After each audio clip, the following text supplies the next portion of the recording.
Okay, this is a definition of fuck around and find out. Okay, let me tell y'all what happened Friday night, because I'm getting overflown with fucking messages in my inbox talking about what happened. I heard something happened Friday night at y'all show in Joplin, so this is what happened.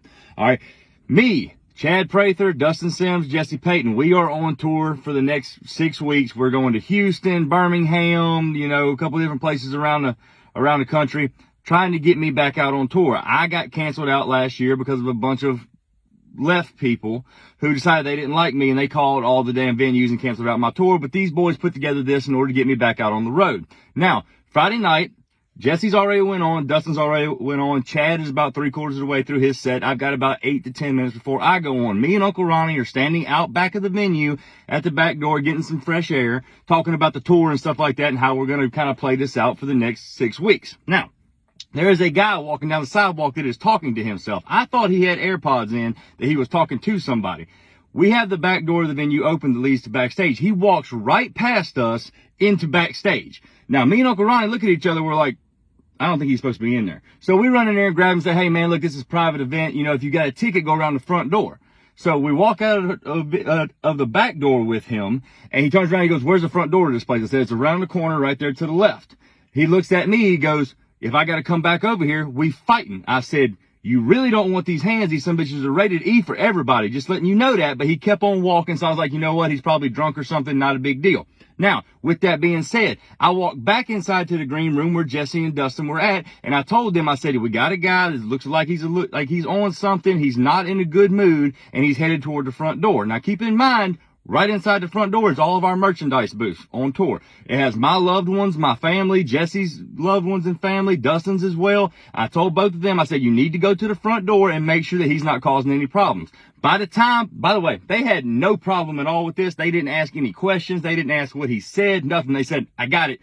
Out the door they went. By the time they got to the front door, this guy had already heckled Chad on stage, yelling shit like, you stupid fucking redneck. This is a Republican comedy tour. We have advertised it as that. Within 30 seconds of him being inside, he is so mad that he actually looked it over at one of the girls at my merchandise booth and asked her if she was ready to die tonight. That's not okay.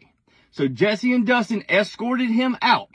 On the way out, as they walked him out the door, they let go of him. He turned around and he put his right hand underneath his shirt and asked Jesse if he was ready to die tonight. Jesse had to make a executive decision in the moment.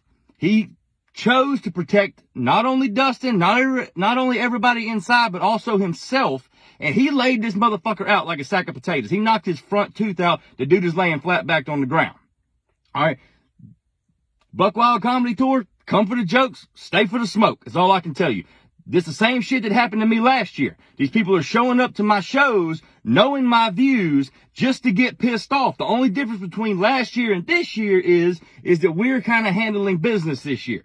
We're going to make sure that all of our people that come to our shows are safe, but I'm not saying this is the last time this is going to happen. I don't promote violence at my shows. We're there to have a good time. But if you come in there looking for smoke, you're going to find the fire. That's simple as that. We're going to take care of business. We're going to keep our people safe. Now, when Jesse hit him, he sustained a pretty substantial injury as well. He broke his hand and he has torn his bicep. He called me up. He said, man, look, I got a hell of a damn bill coming. I got like 6 weeks, and we're in Houston in 2 weeks. And then we're in Baton Rouge and Birmingham and stuff like that. I've got to have this surgery this week so I can get back out on tour with y'all, because he's a bigger part of this as any of us. He's one of the hardest working people in show business. He said, man, you think we can do a little fundraiser or something like that? My out of pocket is ridiculous. So he needs new insurance, like bad. We and him already had that conversation. But he's got, I don't know if any of y'all have ever torn a bicep, but it's a large surgery and it's a lot of rehab. So on Jesse Payton's page, he has created a little donation thing. If anybody feels the need to maybe, I'm going to donate to it. I'm going to donate to it because I believe he made the right decision. He kept people safe. He put himself at harm. And I can't think of a better cause to donate to than for somebody putting himself in harm's way in order to protect others, especially for somebody who just came there to cause a problem. So if you're able to, run over to Jesse Payton's page. I'm going to link him in the description of this video. Just click on his page. Go throw the man $1 or something. Send him a little note. Say, man, thank you for keeping everybody safe. Show a little bit of appreciation, because he didn't have to do that, but he put himself in harm's way to protect not only me, but everybody in that venue. And the Buck Wild Comedy Tour, because of that, is continuing on, and we're fitting to piss off everybody else in the nation. Just wanted to let y'all know what happened Friday night. Y'all can quit sending me messages now. That is the cold, hard truth. I'll see y'all in Baton Rouge in 2 weeks. After that, Baton Rouge in 2 weeks. After that, I got Houston. And shit, I fucked that up. I did. I should really learn my schedule. I am in Houston in 2 weeks. Then I'm in Baton Rouge, Birmingham, and everywhere else across the nation. I'm back out on tour. Shit's getting live. Let's go. Shit.